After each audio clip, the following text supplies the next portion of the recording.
Try natin gamitin itong trending na hair straightening comb from Hadek. Trending na trending to ngayon eh. Alam mo dati yung price nito is more than 1,000. Ngayon nasa ano na lang siya. Nasa 200 plus na lang. So ang laki ng discount ngayon. Ang bilis niya maka-straight ng hair oh.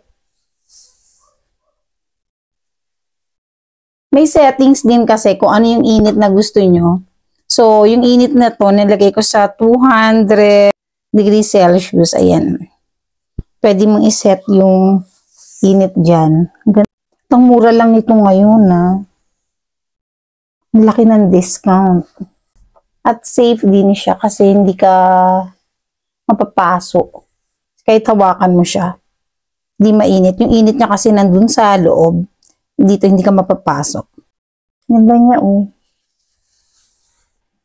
Saktong-sakto to kapag kayong may lakad ka at nagmamadali ka at hindi mo na caring magpasalon. So, ito na lang yung gamitin. Imagine, very affordable siya. Pero yung quality, diba? High quality siya. Hindi mo na kailangan magpunta ng mga salon para magpaayos ng buhok. Kasi, kayang-kaya mo nang gawin sa bahay lang. Kahit nasa bahay ka, kayang-kaya mo nang mag-ayos ng buhok mo. Ayan, ang ganda niya. Oh.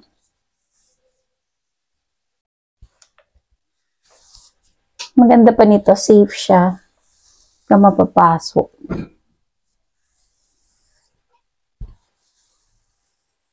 Ang ganda.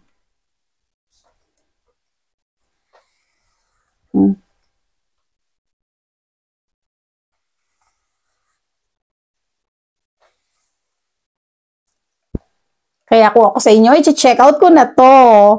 Nasa 200 plus na lang siya. Before, nasa 1,000 plus. So, itong hair straightening comb from Hadek.